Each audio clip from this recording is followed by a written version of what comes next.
easy task for current exchanges and their customers to take.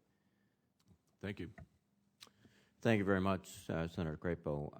I have a few other questions. My colleague has to depart for an interview. But I want to thank. I thought it was an excellent question to try to focus on the SEC panel.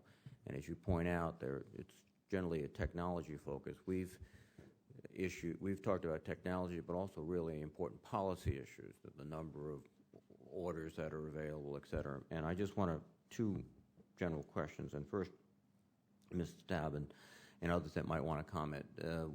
One of the things that's happened over the last several years is the proliferation of these dark pools. And it raises the question of should there be a sort of uniform set of rules or conduct or behavior that apply to the dark pools as well as to the lit exchanges, and just any thoughts you might have.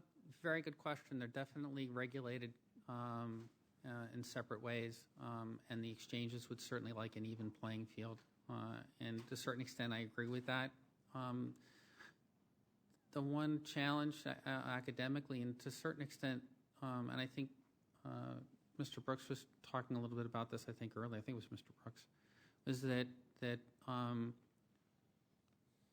what Reg NMS did was infuse a single kind of market structure, a fast market priority over slow markets. And what winds up happening is that once you wind up, having a trade-through rule, and you wind up having the same priorities across markets, in effect, what happens is the markets become tighter, more closely linked together, and problems can cascade through them.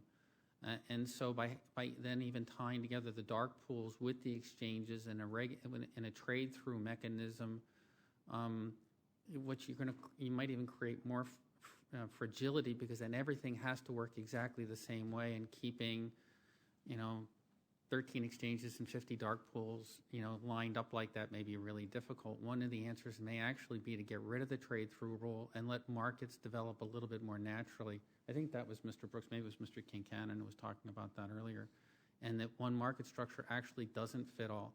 What you may want to actually do is actually what Mr. Lauer said, is have some sort of trade at rule, which basically says, you can't have de minimis price improvement, and you need to price improve at least a half a tick or something like that to bring more liquidity into the market centers.